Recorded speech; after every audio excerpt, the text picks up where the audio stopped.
everyone. Today I am going to discuss about mole fraction, molarity and molality. आज मैं ये सब topic को डिस्कस करने जा रहा हूँ. ये one of the most important topics है किसी भी entrance exam point of view से, या किसी आप एंट्रेंस एग्जाम IIT JEE या नीट एग्जाम में बैठते हैं या CBSE बोर्ड में. तो आज का जो वीडियो है वो हमारा बहुत ही इम्पोर्टेंट होने वाला है.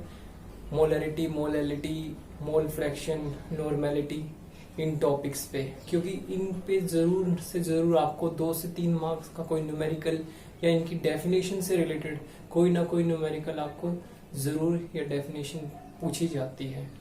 तो इसलिए ये वीडियो बहुत इंपॉर्टेंट होने वाला है. तो मैंने कोशिश की है, अपनी बेस्ट ट्राई की है कि आपको ये टर्म समझाने के लिए, ताकि हेल्प हो सके. और अगर आपको अच्छा लगे तो प्लीज आप लाइक और सब्सक्राइब करते रहिए मेरे चैनल को. तो आइए अब देखते हैं.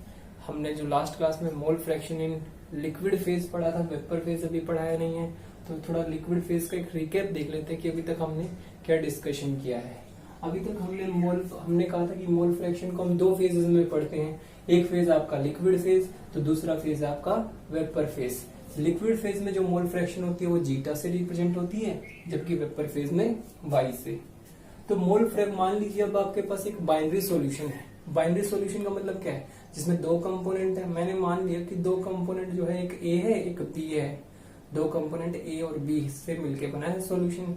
और मैं क्या जानना चाहता हूँ कि मोल फ्रैक्शन पता करनी है मुझे ए की या बी की. तो पहले अगर मुझे ए की मोल फ्रैक्शन पता करनी है लिक्विड फेज में, ए की मोल फ्रैक्शन पता करनी है लिक्विड फेज में, लिक्विड फेज की बात कर रहे हैं अभी हम, तो क्या होगा, जो number of moles of A होंगे उसको किससे डिवाइड करना होगा, number of moles of A plus number of moles of B से. तो मतलब जिसकी मोल फ्रैक्शन निकालनी है आपको लिक्विड फेज में, उसके नंबर ऑफ मोल्स को क्या कर देना है न्यूमरेटर में, और नीचे क्या करना है जो बाकी कंपोनेंट्स रह गए उसकी नंबर ऑफ मोल्स से क्या कर देना है, डिवाइड कर देना है. अब क्योंकि बाइनरी सॉल्यूशन है तो मैं क्या कर सकता हूँ, मोल फ्रैक्शन ऑफ ए को क्या लिख सकता हूँ, नंबर ऑफ मोल्स ऑफ ए, क्योंकि ए की हम निकाल रहे हैं तो उसको किस में रखना है, न्यूमरेटर में. बाकी बचे हुए जो भी कंपोनेंट हैं, क्योंकि 2 कंपोनेंट हैं आपके पास, अगर बाइनरी है 3 है तो 3 हो जाएंगे. तो उन दोनों, क्योंकि 2 कंपोनेंट, दोनों कंपोनेंट के नंबर ऑफ मोल्स से ऐड करके हम डिनोमिनेटर में रख देंगे.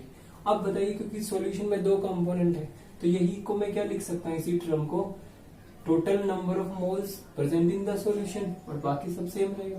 तो मैं इस तरीके से भी रिप्रेजेंट कर सकता हूँ इस वाले फॉर्मूले को. ये बात हमारी प्रीवियस वीडियो में हो चुकी है. अब हमारे पास अगर 2 कंपोनेंट है तो जितने भी कंपोनेंट है किसी सॉल्यूशन में, उन कंपोनेंट्स की मोल फ्रैक्शन को ऐड करने पे अगर मैं सारे कंपोनेंट जितने भी सॉल्यूशन के अंदर है उनकी मोल फ्रैक्शन का समेशन देखूं तो वो हमेशा कितने के बराबर आता है, 1 के बराबर आता है.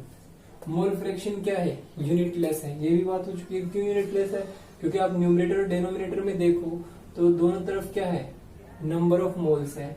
ये भी नंबर ऑफ मोल्स है और ये भी क्या है, नंबर ऑफ मोल्स है. नंबर ऑफ मोल्स और नंबर ऑफ मोल्स को ऐड करने पे अगर नंबर ऑफ मोल्स जाएगी तो यूनिट क्या है, मोल्स. इसकी यूनिट क्या है, मोल्स. मोल्स से मोल्स क्या हो जाएगा, कैंसिल आउट. तो इसलिए मोल फ्रैक्शन क्या होती है, यूनिटलेस. और फिर हमने क्या कहा, मोल फ्रैक्शन क्या है, टेम्परेचर इंडिपेंडेंट है, टेम्परेचर पर डिपेंड नहीं करती मोल फ्रैक्शन. क्यों, क्योंकि अगर आप ध्यान से देखें न्यूमरेटर डिनोमिनेटर में क्या है, number of moles. Number of moles को कैसे निकालते हैं, वेट अपॉन मॉलिक्यूलर वेट या मास अपॉन मॉलिक्यूलर मास. तो मैंने क्या पढ़ाया था, जो मास रिलेटेड कंसंट्रेशन टर्म होती हैं वो क्या होती है, टेम्परेचर इंडिपेंडेंट, टेम्परेचर पर डिपेंड नहीं करती. तो इसलिए मोल फ्रैक्शन भी क्या होगी, टेम्परेचर पर डिपेंड नहीं करेगी, क्योंकि इसमें क्या आ रहा है फॉर्मूले में, नंबर ऑफ मोल्स. आइए अब बात करते हैं, ये सब तो हमने लास्ट क्लास में डिस्कस कर लिया था कि वेपर फेज में अब कैसे हम मोल फ्रैक्शन को निकालें. तो मान लीजिए किसी भी सॉल्यूशन को आप हीट करेंगे, मतलब उसका टेम्परेचर बढ़ाएंगे किसी भी वे से, तो वो किस में कन्वर्ट हो जाएगा, अपने वेपर फेज में चले जाएगा. तो मान लीजिए कंपोनेंट तो वही रहेंगे ए और बी, तो मोल फ्रैक्शन मुझे वेपर फेज में एक ही पता करनी है. तो मुझे वहां क्या लेना पड़ेगा, क्योंकि जब आप किसी लिक्विड को टेम्परेचर प्रोवाइड करेंगे तो क्या होगा, वो अपना प्रेशर एक्सर्ट करेगा. उसी प्रेशर को हम क्या बोलेंगे, क्योंकि मिक्सचर है, ए भी है बी भी है. जब मैं किसी मिक्सचर में किसी इंडिविजुअल गैस या लिक्विड की बात करूं तो उसको हम क्या कहते हैं, partial vapour pressure. Mole fraction A की निकालने तो पार्शियल वेपर प्रेशर भी किसका लेंगे, ए का, और डिवाइड किससे कर देंगे, partial pressure of A divide by plus partial fraction of B. इस तरीके से आप क्या कर देंगे, मोल फ्रैक्शन निकाल देंगे वेपर फेज में। ये पी ए क्या है, partial vapour pressure of A component, partial vapour pressure. ठीक है जी, इस तरीके से आप मोल फ्रैक्शन निकाल सकते हैं ए का। अगर आपको बी का निकालना होता तो आप पार्शियल क्या करते हैं, आप बी का न्यूमरेटर में ले लेंगे, बाकी बचा डिनोमिनेटर में ए और बी के पार्शियल वेपर प्रेशर का एडिशन ले लेंगे। अगर आप ध्यान से देखें तो मैंने क्या किया है, लिक्विड फेज में क्या लिया है मैंने, नंबर ऑफ मोल्स, जबकि वेपर फेज में क्या लिया हमने, पार्शियल वेपर प्रेशर। तो इस तरीके से आप क्या कर सकते हैं, वेपर फेज में भी मोल फ्रैक्शन का बता सकते हैं। तो आइए आज का जो हमारा फोकस रहने वाला है क्लास का, वो सबसे इम्पोर्टेंट टर्म्स, हर बार एग्जाम्स में पूछे जाने वाली टर्म्स, इन्हीं को ही डिस्कस करना है। तो आज का जो हमारा टर्म है, आज का जो सेकंड कंसंट्रेशन टर्म है वो हमारा क्या है, molarity. Molarity one of the most important topic. Molarity को हम कैपिटल एम से डिनोट करते, क्या होता है, 1 लीटर सॉल्यूशन में या 1000 ml सॉल्यूशन में, 1 लीटर या 1000 ml सॉल्यूशन में की वॉल्यूम में कितने number of moles of solute particles present है, वही उसकी क्या होती है, मोलैरिटी होती है। मैंने क्या बोला कि 1 लीटर या 1000 मिलीलीटर सॉल्यूशन में कितने number of moles of solute particles present है, वही उसकी क्या होती है, मोलैरिटी। तो अगर मैं बताना चाहूँ कि मोलैरिटी क्या होती है, तो मोलैरिटी को कैपिटल एम से दिखाते हैं। तो मोलैरिटी क्या होती है, it is defined as the number of moles, number of moles of solute dissolved per kg of the per liter of the solution, per liter of the solution। मतलब 1 litre solution में, 1 litre solution में कितने, 1 litre या 1000 ml कह लीजिए solution की volume में कितने number of moles of solute particles present है, वही उसकी क्या होती है, मोलैरिटी। तो आप एक चीज ध्यान रखिएगा, 1 जो होगा मैं सोलवेंट के लिए यूज करूंगा, 2 जो है मैं सोल्यूट के लिए यूज करूंगा, ये आपको ध्यान रखना है। तो अब क्या है, मोलैरिटी। अब देखिए ये नंबर ऑफ मोल्स है, नंबर ऑफ मोल्स को किससे दिखाते हैं, एन से, और किसके हैं, सोल्यूट के। सोल्यूट को किससे रिप्रेजेंट करना है, 2 से, divide by volume of solutions. Volume किसकी है, सॉल्यूशन की है, और कितने में है वो, 1 लीटर में, मतलब लीटर में है। तो अगर मैं यहाँ से आपसे पूछूं तो ये तो आपका फॉर्मूला बन गया, मोलैरिटी क्या है, number of moles of solute dissolved per litre of the solution. 1 litre solution में कितने number of moles of solute particles present है।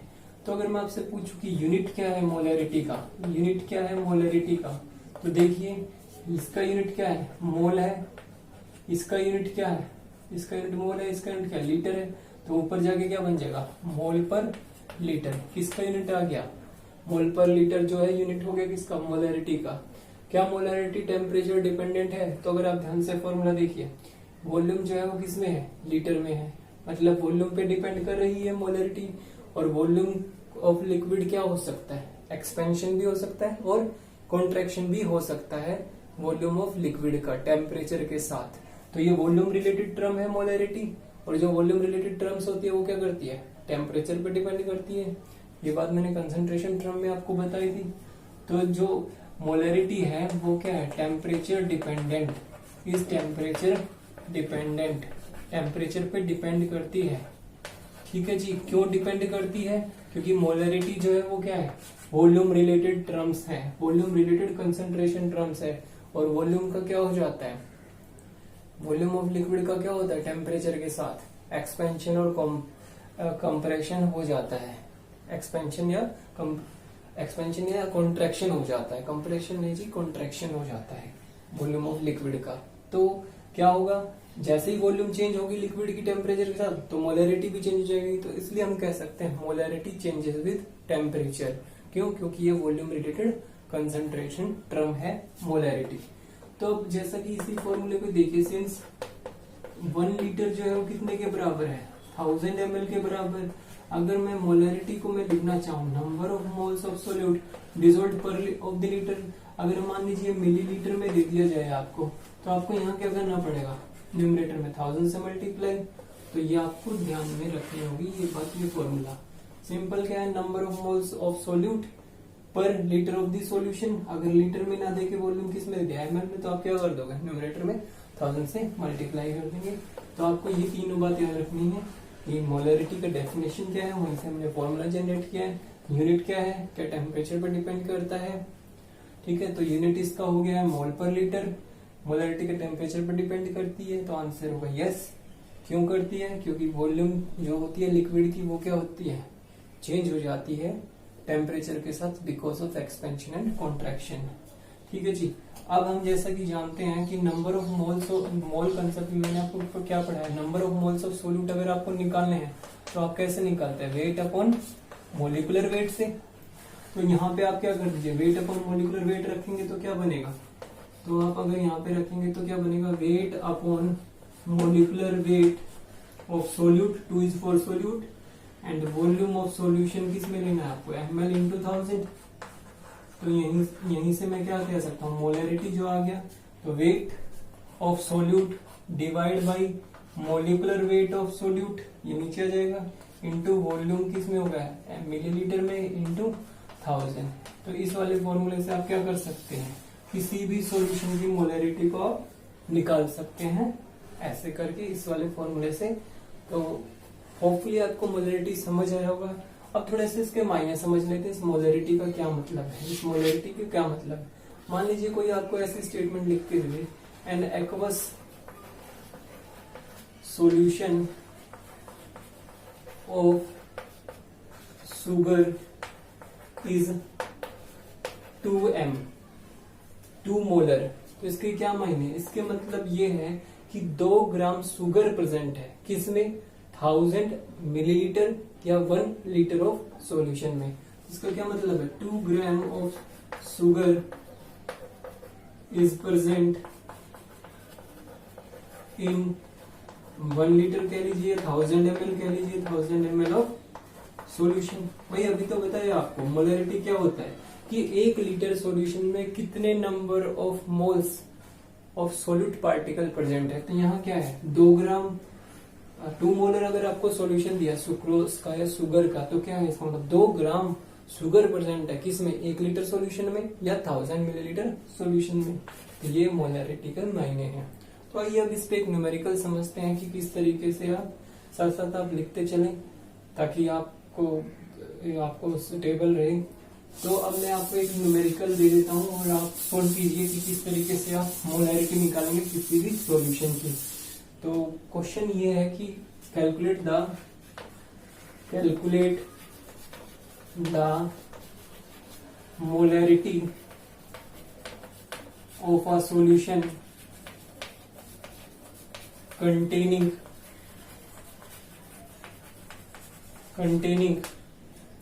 5 gram of sodium hydroxide in 450 ml of solution। मान लीजिए आपके पास ये न्यूमेरिकल आ गया और आपसे क्या कैलकुलेट कराना चाह रहा है, मोलरिटी सॉल्यूशन की बतानी है आपको, मोलरिटी बतानी है सॉल्यूशन की, जिसमें क्या है 5 ग्राम सोडियम हाइड्रोक्साइड है, किसमें 450 मिलीलीटर ऑफ सॉल्यूशन में। तो कैसे सोल्व करेंगे, सबसे पहले आपको मोलरिटी निकालना है। मोलरिटी कैसे निकालते हैं, number of moles of solute dissolved per litre of this solution, और अगर ml में होता है तो आप क्या करते हैं, न्यूमरेटर में 1000 मल्टीप्लाई करते हैं। फिर मैंने क्या बताया था, नंबर ऑफ मोल्स को क्या लिख सकते हैं, नंबर ऑफ मोल्स कैसे निकालते हैं, हमने मोल कंसेप्ट में पढ़ा है। अगर मैं यहाँ पे कहूँ कि number of moles of solute निकालते हैं, आप कैसे निकालते हैं, वेट अपॉन मोलिकुलर वेट से निकालते हैं। तो इसकी जगह इसको रख दीजिए, तो क्या बन जाएगा, वेट अपॉन मोलिकुलर वेट, यहाँ पे मैंने ये रखा है, या आप यहाँ से इसको weight upon molecular weight, volume ml में है इंटू 1000, इसी को ही आप एक्सपेंड करेंगे तो मोलरिटी क्या बन जाएगी, W2 अपॉन M2। ये क्या है, 2 is for solute, 2 is for solute, 1 is for solvent, into volume किसमें है ml इंटू 1000। यही अभी मैंने पढ़ाया था आपको मोलरिटी निकालने का फॉर्मूला। आपको क्या क्या दिया हुआ है, 5 gram of NaOH in 450 ml of solution. 450 ml, ml किसका यूनिट है, वॉल्यूम। तो आपको क्या दिया हुआ है, वॉल्यूम दिया हुआ है, किसका दिया हुआ है, सॉल्यूशन का कितना दिया हुआ है 450 ml। ठीक है जी, 5 gram of NaOH sodium hydroxide present है इसमें, तो ऑब्वियसली सोडियम हाइड्रोक्साइड प्रेजेंट है, तो ये क्या हो गया आपका, ये यहाँ पे सोल्यूट बन गया, तो ये सोल्यूट है, तो ये क्या दे रखा है वेट ऑफ सोल्यूट। सोल्यूट क्या है यहाँ पर सोडियम हाइड्रोक्साइड, और सोल्यूट को हम किससे लिख सकते हैं W2 से लिख सकते हैं। वेट ऑफ द सोल्यूट या मास ऑफ द सोल्यूट को हम किससे रिप्रेजेंट करते हैं W2 से। ये कितना दिया हुआ आपको 5 ग्राम। ठीक है जी, तो और मोलिकुलर मास अगर आप निकालना चाहें, मोलिकुलर मास भी चाहिए सोल्यूट का, तो molecular mass of solute, solute क्या है आपका सोडियम हाइड्रोक्साइड। किस तरीके से निकालेंगे आप मोलिकुलर मास NaOH का, तो सोडियम है, ऑक्सीजन है और हाइड्रोजन से मिलकर कंपोज हुआ है। सोडियम का मोलिकुलर मास 23, ऑक्सीजन का 16, हाइड्रोजन का 1, इनको ऐड करने पे कितना जाएगा 40 ग्राम पर मोल, यही इसका मोलिकुलर मास आएगा। तो अगर मैं मोलैरिटी अब इस फॉर्मूले में सब्स्टिट्यूट कर दीजिए, मोलैरिटी वाले इस वाले फॉर्मूले में, तो वेट ऑफ दी सोल्यूट कितना है, सोल्यूट आपका सोडियम हाइड्रोक्साइड है क्योंकि इसी को सोल्यूशन में ऐड किया हुआ है, तो कितना है आपका मास ऑफ दी सोल्यूट कितना है, ये सोडियम हाइड्रोक्साइड है जी, तो कितना दिया हुआ है आपको 5 ग्राम 59 है जी, 5 ग्राम दिया हुआ है, तो ये 5 हो गया। मोलिकुलर मास कितना है सोल्यूट का सोडियम हाइड्रोक्साइड का 40 ग्राम। वॉल्यूम कितनी है सॉल्यूशन की 450 ml में ही चाहिए हमको, ml में ही गिवन है, इनटू 1000। इसको सोल्व करने पे क्या आ जाएगा आपका, इसको सोल्व करने पे 0.278 मोल पर लीटर। मोल पर लीटर मैंने क्यों लिखा, क्योंकि मोलैरिटी का यूनिट अभी बताया था आपको क्या होता है, मोल पर लीटर क्या है यूनिट है किसका मोलैरिटी का, तो यहां से मुझे पता चला मोलैरिटी क्या हुई 0.278 मोल पर लीटर। तो इस तरीके से क्या होगी सॉल्यूशन की मोलैरिटी आ गई। तो इस तरीके से आप किसी भी सॉल्यूशन की मोलैरिटी निकाल सकते हैं अगर आपको मास, मोलिकुलर मास सोल्यूट का पता है और वॉल्यूम आपको प्रोवाइडेड है। आइए अब एक टर्म और पढ़ लेते हैं मोलैलिटी। सेम ही कंसेप्ट रहेगा, अगर आपको मोलैलिटी समझ आ गया है तो आप इजीली क्या कर सकते हैं मोलैलिटी को भी समझ सकते हैं। तो मोलैलिटी क्या है, तीसरा टर्म है आज के दिन का, ये लास्ट टर्म है आज का। तो मोलैलिटी जो है कैसे निकालेंगे मोलैलिटी, मोलैलिटी को हम स्मॉल m से लेंगे। अब ये होता क्या है, ये भी number of moles of solute ही है, number of moles of solute, number of moles of solute, पर ये क्या है मास ऑफ द सॉल्वेंट जो होगा वो क्या होगा, या वेट ऑफ द सॉल्वेंट क्या होगा केजी में होगा। आइए अब इसको समझाते हैं क्या कहना चाह रहा है। मोलैलिटी क्या है कि एक किलोग्राम या 1000 ग्राम सॉल्वेंट में कितने number of moles of solute particles हैं। 1 किलोग्राम या 1000 ग्राम सॉल्वेंट में, वहां क्या था 1 लीटर या 1000 मिलीलीटर सॉल्यूशन में कितने नंबर ऑफ सोल्यूट, कितने number of moles of solute particles थे। यहाँ क्या है, यहाँ सॉल्वेंट है जी, ये ध्यान रखिएगा। तो 1000 ग्राम या 1 kilogram mass of the solvent में कितने number of moles of solute particles present है, वही उसकी क्या है मोलैलिटी। तो molality number of moles of solute को क्या लिखेंगे N2 mass of the solvent. तो सॉल्वेंट के लिए हम क्या यूज करते हैं 1 हम किसके लिए यूज करते हैं सोल्वेंट के लिए, 2 is for सोल्वेंट, 2 is for solute, और ये किस में है किलोग्राम में। मान लीजिए मैं आपसे यूनिट पूछना चाहूँ, मोलैलिटी का यूनिट क्या है, कैसे निकालेंगे आप यूनिट। तो मोल इसका यूनिट है, इसका किलोग्राम, तो क्या बनेंगे आपका मोल पर किलोग्राम। क्या ये टेम्परेचर पे डिपेंड करेगा, देखिए यहाँ कौन सा टर्म है, ये क्या है मास है। क्या mass related concentration term temperature dependent होता है, आंसर इज नो। मास जो है वो टेम्परेचर पे डिपेंड नहीं करता। कौन डिपेंड करता है, सिर्फ वॉल्यूम डिपेंड करता है। तो जब ये मास जो है टेम्परेचर पे डिपेंड नहीं करता तो क्या मोलैलिटी करेगा, तो नहीं। तो molality is temperature independent, temperature पे डिपेंड नहीं करती है। कौन मोलैलिटी, मतलब ये है कि टेम्परेचर चेंज करने से मोलैलिटी चेंज नहीं होगी। कौन चेंज होती है मोलैलिटी, क्यों, क्योंकि वो क्या है वॉल्यूम रिलेटेड कंसेंट्रेशन टर्म है। ठीक है जी, 2 बातें आपको समझ आ गई। अब आगे देखिए, मान लीजिए कि आपको पता है कि 1 किलोग्राम में क्या होता है 1000 ग्राम होता है, तो इस मोलैलिटी क्या बन जाएगा, number of moles of solute, mass of the solvent, 1 is for solvent. ये ग्राम में है तो आपको क्या करना है, 1000 से मल्टीप्लाई कर देना है। तो इस तरीके से आप क्या कर सकते हैं, मोलैलिटी निकाल सकते हैं, मोलैलिटी निकाल सकते हैं। फिर मैंने आपको क्या बताया था, since number of moles of solute कैसे निकालते हैं, वेट अपॉन मोलिकुलर वेट। इसको यहाँ पे सब्स्टिट्यूट कर दीजिए, सब्स्टिट्यूट करने पे मोलैलिटी क्या बन जाएगी, W2 अपॉन M2, W1 इन ग्राम इंटू 1000, यही लिखेंगे। इसी को ही हम क्या लिख सकते हैं, मोलैलिटी क्या निकालेंगे, W2 upon M2 into W1 इन ग्राम इंटू 1000, यही लिखेंगे। सिर्फ मैंने क्या किया है, इस वाले फॉर्मूले में number of moles, mole concept में पढ़ाया था, वहां से क्या किया, वेट अपॉन मोलिकुलर वेट को सब्स्टिट्यूट कर दिया और आप इजीली मोलैलिटी निकाल सकते हैं। मोलैलिटी का यूनिट क्या निकाला हमने, मोल पर केजी। तो इस तरीके से आप मोलैलिटी निकाल सकते हैं। आइए अब इस पे न्यूमेरिकल कर लेते हैं कि मोलैलिटी आप किस तरीके से निकालें। तो आइए मोलैलिटी का न्यूमेरिकल ले लेते हैं कि मोलैलिटी किस तरीके से निकालें हम। तो मान लीजिए आपके पास क्या है, क्वेश्चन